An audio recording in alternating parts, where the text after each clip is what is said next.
का ज्ञान अनमोल है, उसमें कोई त्रुटि नहीं है, और उनकी जो भक्ति विधि वो भी कंप्लीट है, और साधक भी यदि श्रद्धा से करेगा तो वो भी पूर्ण लाभ प्राप्त कर सकता है।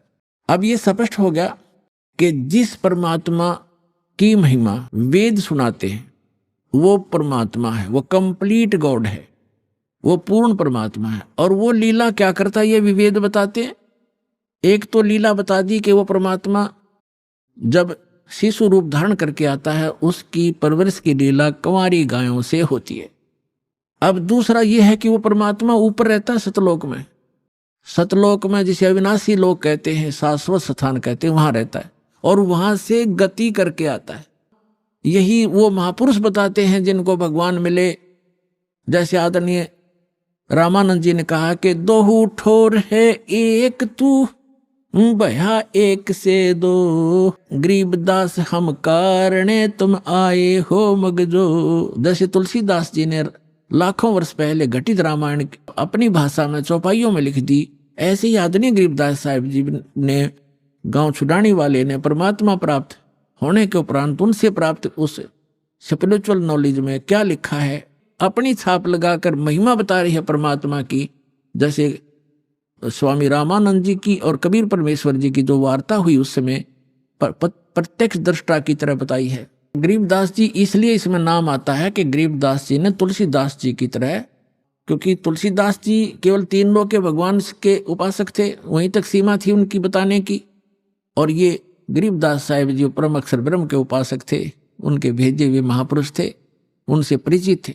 तो उन्होंने उस महापुरुष की महिमा बताई है कि रामानंद जी और कबीर परमात्मा की जब गोष्ठी हुई तो रामानंद जी को परमात्मा सचखंड लेकर गए, सतलोक लेकर गए, शाश्वत स्थान दिखाया और बताया कि यजुर्वेद अध्याय नंबर 40 के मंत्र नंबर 17 में लिखा है कि वो परमात्मा तो गुप्त है, प्रोक्ष है, और वही परम अक्षर ब्रह्म है, सबका धारण पोषण करता है। गीता अध्याय नंबर 18 के श्लोक नंबर 62 में, गीता अध्याय नंबर 15 के श्लोक नंबर 4 में जो बताया स्थान वो ये स्थान है, और मैं स्वयं परमात्मा हूं। हम ही अलखला हैं कुतुब गोस और पीर, गरीबदास खालिक दनी हमरा नाम कबीर। ए स्वामी सृष्टा में और सृष्टि हमारे तीर, दास गरीब अधर रहूं ऊपर बसता हूं, और अवगत सत कबीर। मैं हूं वो परमात्मा, ऊपर रहता हूं। फिर वो दिखाया सचमुच। तब रामानंद जी ने कहा था कि दोहू ठौर है एक तू, और भया एक से दो, कह गरीबदास हम कारणे तुम आए हो मगजो। मगजो माने सफर करके वहां से चल कर आए हो। आदरणीय गरीबदास साहिब जी ने कहा कि अजब नगर में ले गए हमको सतगुरु आन, और जल के बिंब अगाध गति वहां सूते चादर तान। गरीबदास साहिब जी ने कहा कि अलल पंख अनुराग है सुन मंडल रह थीर, सुन में रहते हैं परमात्मा सथिर, और दास गरीब उधारिया मुझे सतगुरु मिले कबीर। अनंत कोट ब्रह्मांड का एक रति निबार, और सतगुरु पुरुष कबीर हैं ये कुल के सिरजनहार। हम सुल्तानी नानक तारे दादू को उपदेश दिया, जात जुलाहा भेद नहीं पाया, वो काशी माए कबीर हुआ। अब इतने परमाणु महापुरुषों के हैं जिन्होंने भगवान को देखा, उन्होंने ये बताया कि वो परमात्मा ऊपर रहता है, और स्वयं भी परमात्मा खुद कहते हैं मैं वहां ऊपर रहता हूं, अवगत सत कबीर दास गरीब अधर बसूं, ऊपर रहता हूं मैं, और वहां से तुम्हारे लिए हम ये आते हैं। अब वेद क्या बताते हैं? यदि वेद भी यही बताते हैं कि वो परमात्मा ऊपर रहता है, सशरीर आता है, वहां से गति करके आता, अच्छी आत्माओं को मिलता है, तो हम भगवान को पहचान लेंगे। अभी तक तो हमने श्री राम श्री कृष्ण आदि इन महापुरुषों को भगवान इसलिए मान रखा था, इनके पास हथियार थे, सिद्धियां थी, इन्होंने किसी ने कंस मार दिया, किसी ने रावण मार दिया। हम उस भगवान के पुजारी है जो मारता नहीं, वह सबका रक्षक है, कर्माधार पर छोड़ देता, जो जैसे करेगा वो भर लेगा, लेकिन वो मारता नहीं और मरता भी नहीं किसी से, उसको डर नहीं, हथियार रखता नहीं। इसलिए तो उस परमात्मा के पुजारी हैं जो कभी किसी को मारता नहीं, एक जुलाहा बनकर एक गरीब व्यक्ति की तरफ अपना पालन पोषण भी निर्वाह भी स्वयं करते हैं। वो हमारे लिए एक लीला करते हैं, हमें एक गाइडलाइन देना चाहते हैं। तो ये एक आपका विद्यार्थी जीवन है, ये मनुष्य जीवन। और जैसे जो विद्यार्थी मनुष्य विद्या काल में और बकवाद करता है, सिनेमा देखता है, बढ़िया पेंट पुंट गाड़ के हैं और सैर सपट्टे को घूमता रहता है, बकवादें करता है, वो फेल हो जाता है।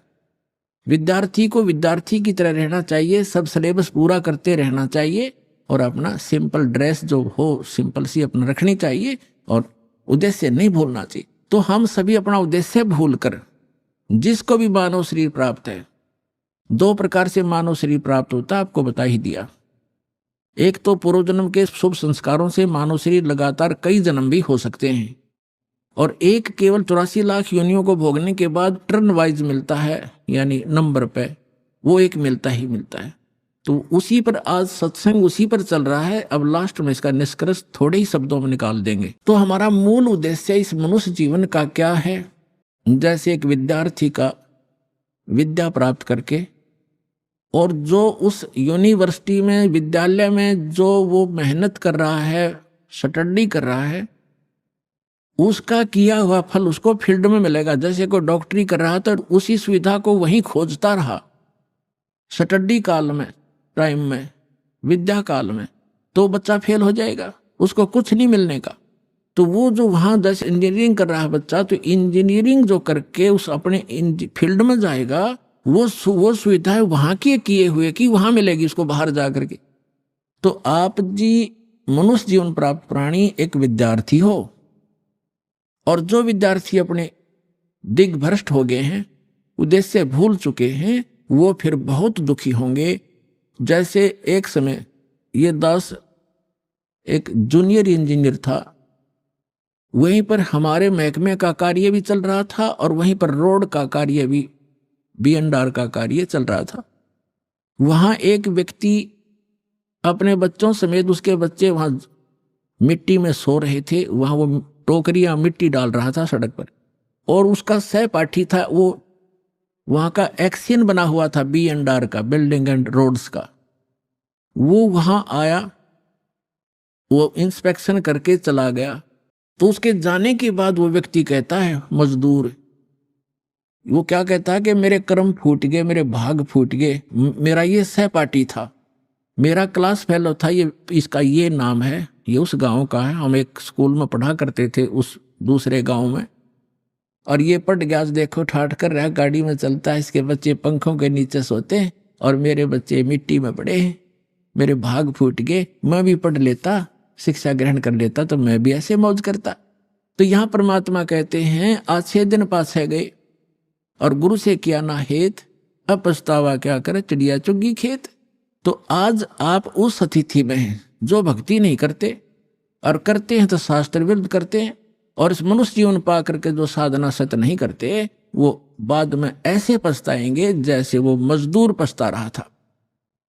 तो आप जी का जो यहाँ मूल कार्य है, मनुष्य जीवन प्राप्त प्राणी का पूरा सतगुरु प्राप्त करे और पूरा ज्ञान। अब पूरे गुरु का आपको पता नहीं था, आपको एक बालक को सभी पूरे नजर आते हैं, क्योंकि जो भी संत बना हुआ है उसने कुछ तो बाणी बुणी, कोई वेद मंत्र, कोई गीता मंत्र को कहीं ना कहीं से वो तो उसने कंठस्थ कर ही रखे हैं, और वो हमारे लिए बहुत भारी हो जाता है। जो लगातार संस्कृत बोल दे, को बड़ी बड़ी कथा सुना दे, हम न सोचे महापुरुष पढ़ा है तो बहुत गजब का। तो हमें ज्ञान नहीं था, तब हमें ज्ञान होगा, हमारे पास एक ISI मार्क का एक पैमाना होगा, फुट रूल होगा, हम तुरंत नाप लेंगे इसका साइज क्या है, हम उसको रिजेक्ट कर देंगे। अगर हमारे वेदों से नहीं मिलता उसका ज्ञान तो रिजेक्टेड है। तो मनुष्य जीवन प्राप्त प्राणी जो भक्ति नहीं करते और करते हैं शास्त्र विरुद्ध करते हैं, तो वो अपना जीवन नाश कर रहे हैं। जो विद्यार्थी और जो टीचर आउट ऑफ सिलेबस पढ़ाता है, पाठ्यक्रम से हटकर ज्ञान देता है, नावल सुनाता है, वैसे कोई फिल्मी स्टोरी सुनाता है, अपने जो पाठ्यक्रम से बाहर का जो ज्ञान है वो एग्जाम में काम नहीं आता, और एग्जाम में वही काम आएगा जिसने सिलेबस पढ़ रखा है, पाठ्यक्रम पढ़ा है। तो हमारा पाठ्यक्रम है 4 वेद, 18 पुराण और श्रीमद् भगवद गीता, कुरान और बाइबल। क्योंकि हम सभी मानव हैं, पूरे विश्व के हम एक ही परमात्मा के बच्चे हैं। जीव हमारी जाति है, मानव धर्म हमारा, हिंदू मुस्लिम सिख ईसाई कोई धर्म नहीं है न्यारा। हम केवल भगवान के लिए बढ़ते चले गए और भटकते चले गए। अब उसी परमात्मा ने आके हमें फिर इकट्ठा करने की चेष्टा की है। उस समय हम समझ नहीं सके क्योंकि हम अशिक्षित थे। अब हम शिक्षित हैं, सदग्रंथ हमारे पास हैं, और तत्व ज्ञान दास को परमात्मा ने दे रखा है, ये आपके रूबरू कर दिया है। अब इसको आसानी से समझेंगे। अब जो प्रसंग चल रहा है कि जिन महापुरुषों ने परमात्मा को देखा और उन्होंने बताया कि वो भगवान ऊपर रहता है, ऊपर, और वहां से चलकर आता है और हमें मिला, उसको मिला, ऐसे मिला, सारे प्रमाण है हमारे पास। अब वेद क्या बताते उस परमात्मा के बारे में, वो क्या लीला करता है? यदि वेदों में भी वही प्रमाण मिल जाता है जो उन महापुरुषों को मिला जिन्होंने बताया कि मुझे भगवान मिले परमात्मा और सचखंड लेकर गए, मुझे वापस छोड़ा, वो है परमेश्वर ब्रह्म, वो कंप्लीट गॉड है। और वैसी ही लीला वेद बताते हैं तो आप अपने आप समझ में आ जाना चाहिए, अगरम मगरम खत्म हो जानी चाहिए प्राणी की, और बिल्कुल हो जाएगी। और कहते हैं आंखों देख कर भी जो नहीं मानता, जानबूझ साची तजय और करे झूठ तने, ताकि संगत है प्रभु स्वप्न में बिना दे। इसे नालायक आदमी तो कहते स्वप्ने में भी नहीं मिला, जो आंखों प्रमाण देखकर फिर बकवास करता है, झूठ बोलता है, रामपाल ये करता है, कहाँ लिखा है दिखाने लग रहा है, मैं सारे सदग्रंथ प्रमाणित कर रहा हूं, सामने दिखा रहा हूं, फिर भी कहता है, झूठ बोलता है। तो वो स्वार्थी और काल का पक्का दूत है। उस व्यक्ति का मुंह नहीं लागना चाहिए, उसकी बात नहीं सुननी चाहिए अपने सफल होने के लिए।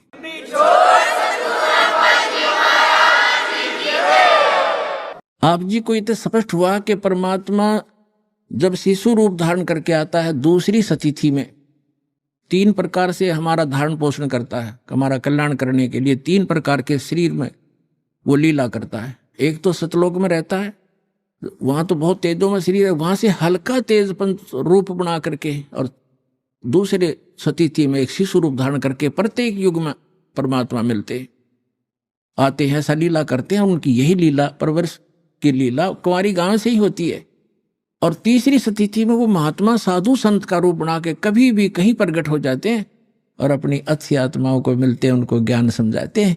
उनके विषय में आपको बहुत बार बताया है कि किन किन महापुरुषों को वो मिले हैं, और उन्होंने फिर बताया कि हमको परमात्मा मिले अनंत कोट ब्रह्मांड का एक रति निभार, और सतगुरु पुरुष, पुरुष माने परमात्मा, भगवान, कंप्लीट गॉड, कबीर हैं, कुल के सृजनहार। अब वेद क्या बताते हैं परमात्मा की महिमा, क्योंकि परमेश्वर ने कहा कि वेद मेरा भेद है, मैं ना मिलूं वेदन के माही, और जौन वेद से मैं मिलूं वो वेद जानते नहीं, कि वेद मेरा भेद है। मेरी महिमा का गुणगान करता है वेद, लेकिन वेदों में वर्णित विधि से मैं मिल नहीं सकता, मेरी महिमा तो कंप्लीट है। लेकिन जिस वेद से, वेद माने ज्ञान से, तत्व ज्ञान से मैं मिलूं, वो ये चारों वेद जानते नहीं, इनमें वो ज्ञान नहीं है। उसका ज्ञान स्वयं ही परमात्मा ने आके बताया। अरिविश दास को भेज रखा है, लाभ उठाओ प्राणियों। ये देखो, अब आपको ऋग्वेद दिखाते हैं। ये है ऋग्वेद।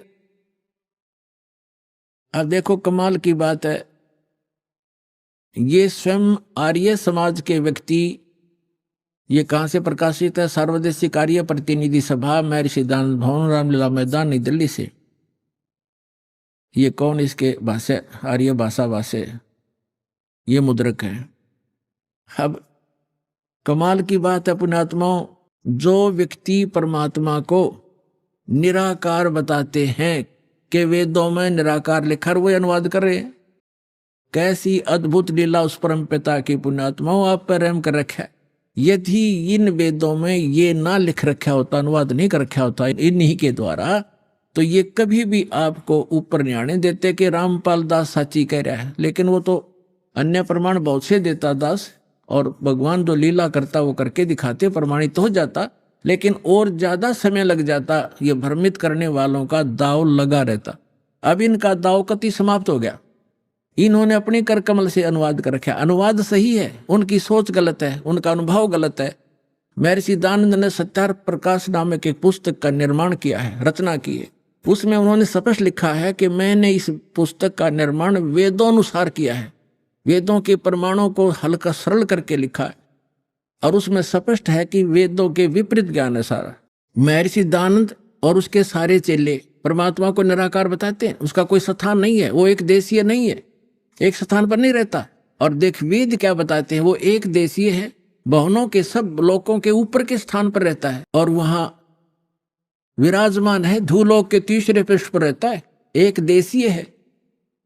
तो ये महर्षि दानंद का कंप्लीटली अज्ञानी आदमी था पूर्ण रूप से, और उसी अज्ञान के आधार से उनके द्वारा भ्रमित आर्य समाज है। दास का उद्देश्य किसी की निंदा करना नहीं, केवल आपको सही दिशा देना उद्देश्य रखता हूं कि आपके समझ में आया नहीं, ना इन ऋषि महर्षि इन ब्राह्मणों का समझ में आया, इस दास पर दया करी, इसका पूरा मानव समाज लाभ उठाओ, सबका कल्याण होगा। हमने किसी से द्वेष नहीं। ये देखो ऋग्वेद मंडल नंबर 9 सूक्त 86 और मंत्र नंबर 26 पढ़ेंगे।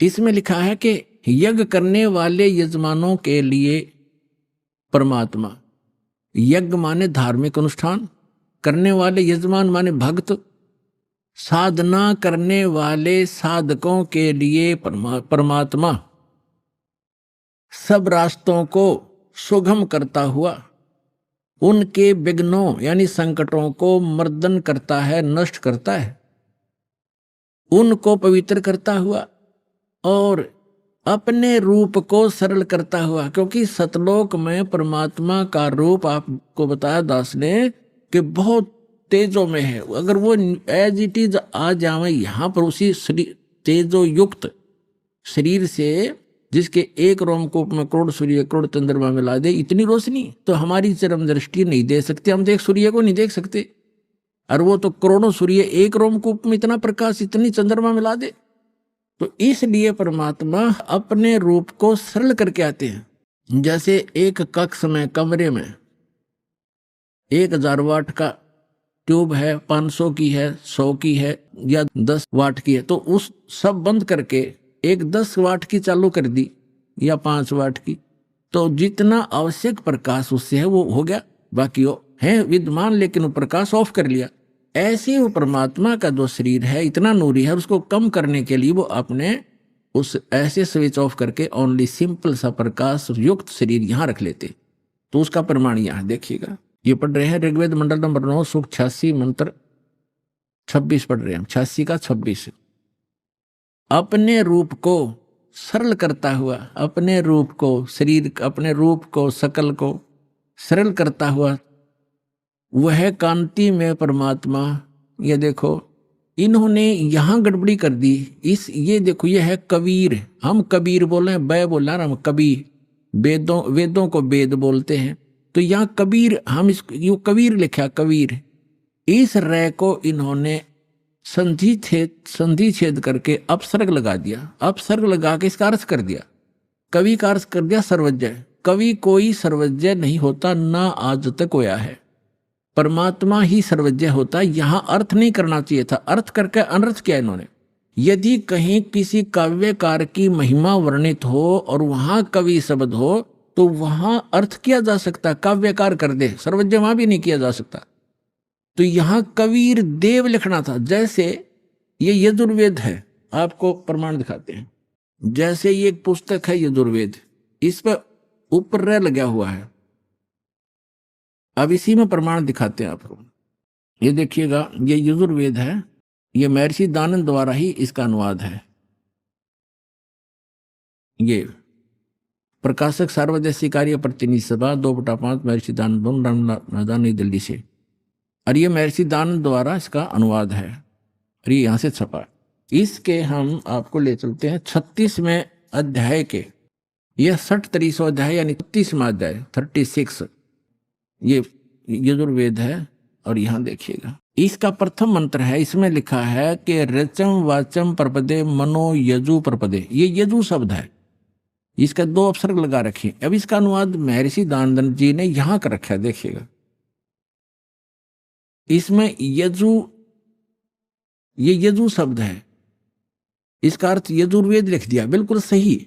अगर इसका अर्थ कर देता तो ये महिमा यजुर्वेद की थी, और यहां यजुर्वेद लिखना पड़ा, ये रे ला के हमको यजुर्वेद बोलना, यजुर्वेद, तो यहां इसने यजुर्वेद लिखा, बिल्कुल सही लिखा। अगर यहां अर्थ कर देते तो महिमा यजुर्वेद की थी, तो कैसे समझते कि किसकी महिमा, ये अनर्थ हो जाता।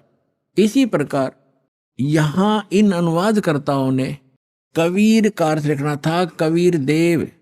यहां कवि का अर्थ जैसे अपसर्ग भी लगे हैं, तो इसको लिखना था कबीर देव है उस परमात्मा का, वो कबीर देव। कबीर देव माने साहब परमात्मा, कबीर हम कबीर बोले, कबीर देव लिख देते हैं, देव माने परमेश्वर और कबीर माने कबीर। हम कबीर साहब कहने लगे अपनी लोकल भाषा में, हम वह को वह बोलते हैं, और कबीर कबीर, कबीर देव, कबीर साहब, कबीर भगवान, कबीर अल्लाह, अल्लाहू अकबर। वेदों में उसको कबीर देव, अपनी मातृभाषा में वैसे लोकल लैंग्वेज में कबीर साहब, और कुरान शरीफ के अंदर उसको अल्लाहू अकबर यानी अल्लाह कबीर कहा है। ये है वही जो काशी में धानक रूप में रहा था। ये उन महापुरुषों ने प्रमाणित भी कर दिया कि हम सुल्तानी नानक तारे दादों को उपदेश दिया, जात जुलाहा भेद नहीं पाया, काशी माए कबीर हुआ, अनंत कोट ब्रह्मांड का एक रति निभार, और सदगुरु पुरुष कबीर हैं ये कुल के सिरजनहार। हमने फिर से ऋग्वेद ले लिया, यजुर्वेद रख दिया, क्योंकि अब हम इसको प्रमाणित कर रहे थे। ऋग्वेद मंडल नंबर 9 सूक्त 86 के मंत्र 26 को हम पढ़ रहे हैं। यहां आगे थे कि यज्ञ करने वाले यजमानों के लिए परमात्मा, यज्ञ माने धार्मिक अनुष्ठान, यानी साधना करने वाले साधकों के लिए परमात्मा सीधा सारस बन जाता है। सब रास्तों को सुगम करता हुआ, यानी उनके विघ्नों को, संकटों को मर्दन करता है, अपने उनको पवित्र करता हुआ और अपने रूप को सरल करता हुआ, वह कांति में परमात्मा कबीर देव लिखना था यहां पर, कबीर देव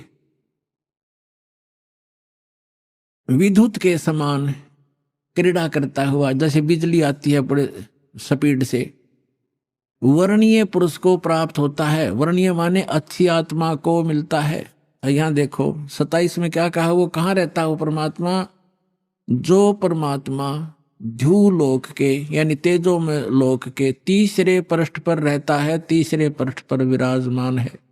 ठीक है, अब यहां दो कंसेप्ट तो कति क्लियर हो गए। वो परमात्मा ऊपर के लोक में रहता है, ध्यूलोक के यानी तेजो में लोक के भी तीसरे स्थान पर। वहां 3 पार्ट है सतलोक के, ऊपर के जितने लोक हैं उनको 3 विभागों में बांटा हुआ है।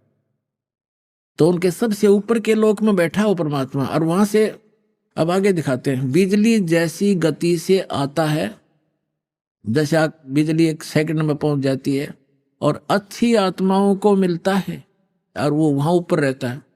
और अब देखो ऋग्वेद मंडल नंबर 9 सूक्त 82 का मंत्र 1 दिखाते हैं, 1 और 2 आपको स्पष्ट कर देगा। ये देखिएगा, ऋग्वेद मंडल नंबर 9 सूक्त 82 और मंत्र नंबर इसका यहाँ 82 यहां से शुरू होता है, इसका मंत्र 1 है ये रहा।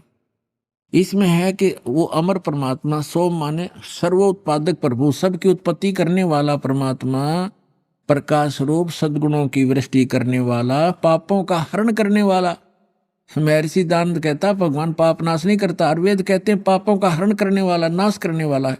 राजेव, राजा के समान, राजेव। ये देखना हम 269 पृष्ठ पर पढ़ रहे हैं, नहीं तो कहेंगे दूसरा पृष्ठ बदल गया होगा। अब 270 पे दिखाते हैं आप, ये 270। राजा के तो उधर पढ़ दिया समान, राजा के समान दर्शनीय है, दसम देखण योगा है, राजा के समान है देखने में। पृथ्वी आदि लोक लोकांतरों के चारों ओर शब्दमान हो रहा है। वह वर्णीय पुरुष को, अच्छे आत्मा, अच्छे भगत को, अच्छे व्यक्ति को, जो दृढ़ भक्त है, जो दृढ़ भक्त है, जो पक्के भक्त है, उनको पवित्र करता हुआ प्राप्त होता है, उनको मिलता है। जिस प्रकार विद्युत आकाशीय बिजली स्नेह वाले स्थानों को आधार बनाकर प्राप्त होता है, जैसे पहले वर्षा के दिनों में हमारे घरों में एक कांसी धातु होती थी, कांसी, उसके थाली बेले गिलास कटोरे हुआ करते थे। और हमारी दादी जी कहा करती थी हमारी माताओं से, चाची ताइयों से, कि बाहर जो थाली रखी होती, बेले रखे होते कांसी के, कहा करती इनको अंदर रखो, क्योंकि कांसी की धातु पर, थाली पर बिजली गिर जाती है आकाश की, क्योंकि उसका अट्रैक्शन होता है। तो यहां यही कहा है, वेद बता रहे हैं कि वो परमात्मा अपनी उन पुण्य आत्माओं को ऐसे आधार बनाकर प्राप्त होता है, उसका अट्रैक्शन होता है उन अच्छी आत्माओं, दृढ़ भक्तों में। जिस प्रकार आकाशीय बिजली धातु विशेष पर अट्रैक्ट होकर उसी पर आधार बनाकर आती है। बता के कसर छोड़ दी, क्या कमी छोड़ दी वेद ने बताने में। अब आगे देखो, ऋग्वेद मंडल नंबर 9 सूक्त 82 का मंत्र नंबर 1 आपने पढ़ लिया। अब दो में क्या बताया है, किस लिए आता है वो? हे परमात्मन, उपदेश करने की इच्छा से आप, ओह, यानी ज्ञान देने के लिए, यथार्थ ज्ञान देने की इच्छा से आप महापुरुषों को प्राप्त होते हैं। हो गया स्पष्ट? यही स्पष्ट करना था कि जैसे आकाशीय बिजली आती है, गतिशील होकर के यहां आते आप। और देखो ऋग्वेद मंडल नंबर 9 सूक्त 82 का मंत्र नंबर 3 में क्या कहा है, पवित्र यज्ञों में रक्षा से आप प्राप्त होते हैं, पृथ्वी आदि लोकांतरों में गति करते हुए, सर्वव्यापक नहीं, आप है, गति करते हुए, ये गलत लिखा है, इन अपनी सोच थोड़ी अड़ाई है। आप माने आप स्वयं गतिशील होकर विराजमान होते हैं। है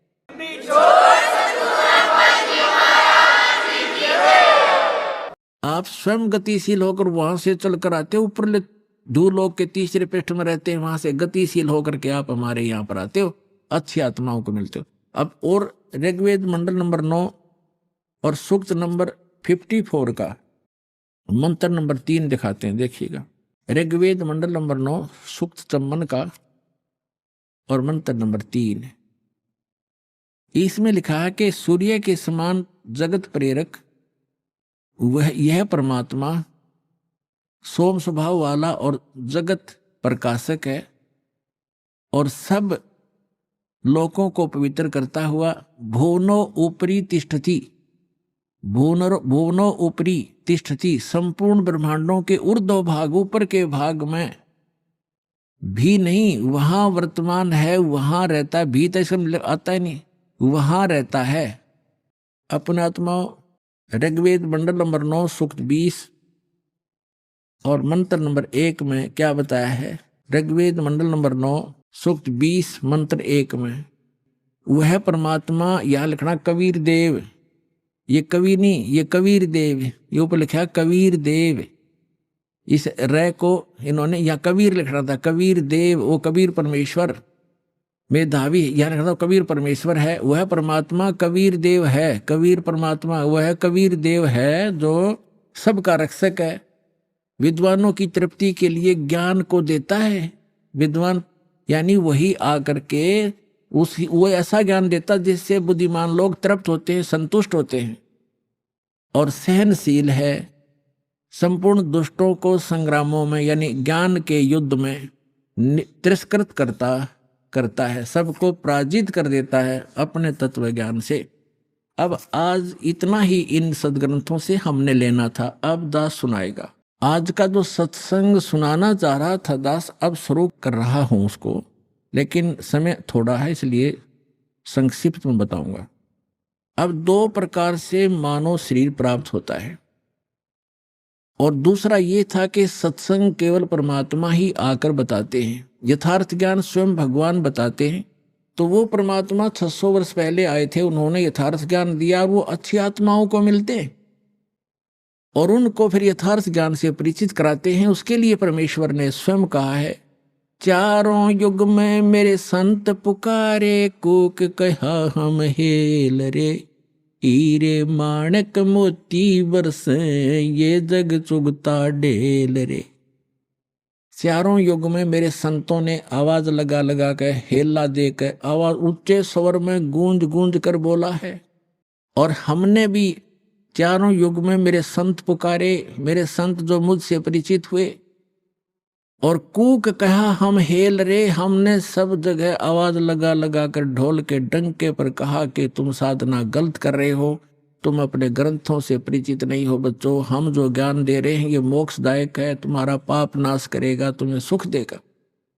तो जो यथार्थ भक्ति मार्ग रूपी हीरे मोती लाल वो तुमने स्वीकार नहीं किए, और आन उपासना शास्त्र विधि त्याग कर मनमानी पूजा करके वो कंकर पत्थर इकट्ठे कर लिए जो जिनकी कोई कीमत आगे नहीं मिलनी आपको।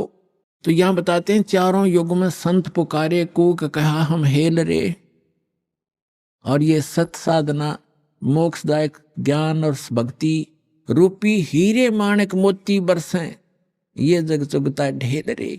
हमरा ज्ञान किन्हें ना सुनिया, और पर भी लेन जात है दुनिया। हमारा ज्ञान कोई सुनता नहीं, और वहाँ पर भी में नहाने जाते हैं उस तालाब में जहाँ इन शास्त्र विरुद्ध ज्ञान देने वाले साधकों ने, संतों ने मिसगाइड किया हुआ है। वहाँ कुंभ का मेला लगेगा, उस तालाब में नहाने से मोक्ष हो जाएगा। आपके से पहले तो कछुए, मच्छी और वो उसके अंदर मछलियां, मेंढक रहते हैं, वही मुक्त हो जाते हैं, आपसे पहले उसके अंदर ही पड़े हैं वो।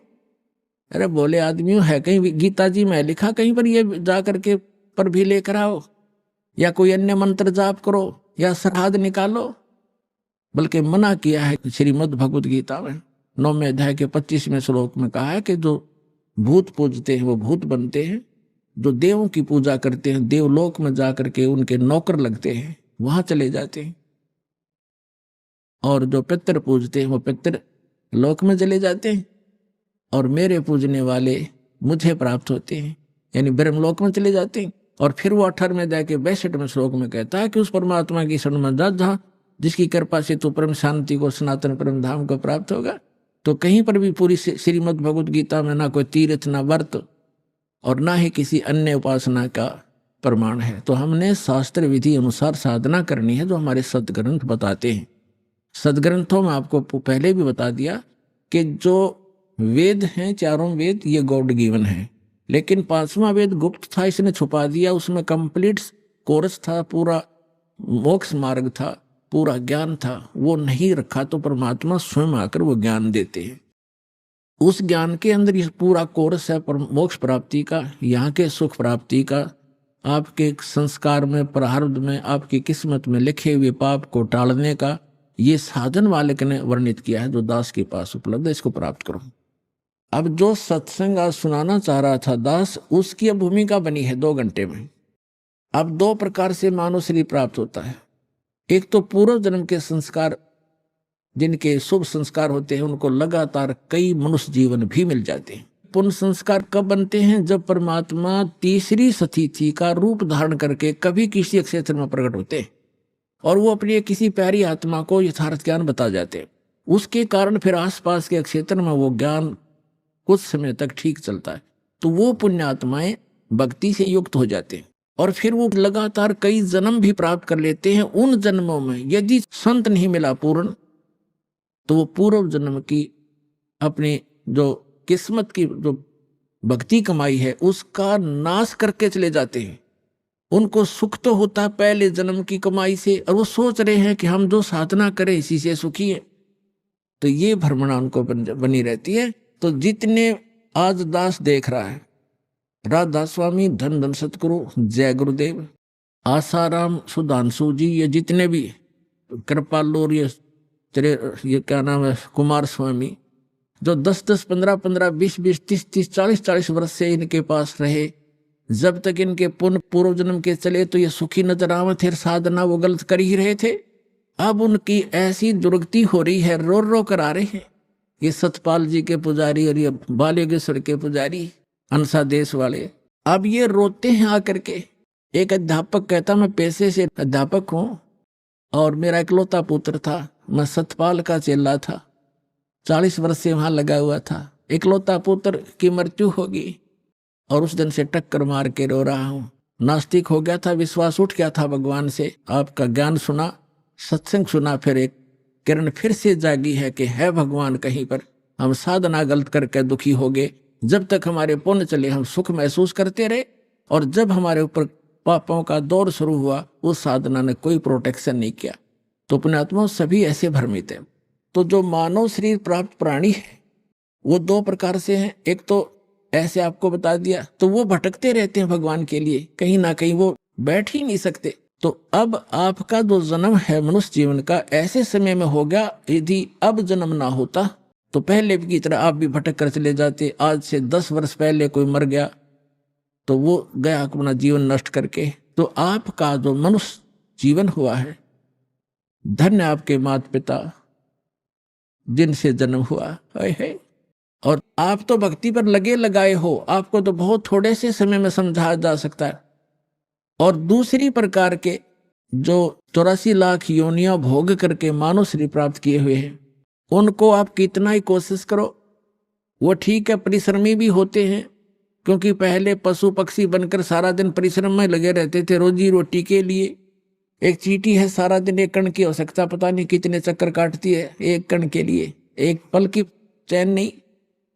तो उनका स्वभाव ये होता है कि माया के लिए संघर्षशील रहते हैं, भक्ति के लिए कहते हैं तो कहते हैं मुझे समय नहीं, और भक्ति सुनाना चाहते हैं तो उनके गले उतरती नहीं, उठकर चले जाते हैं।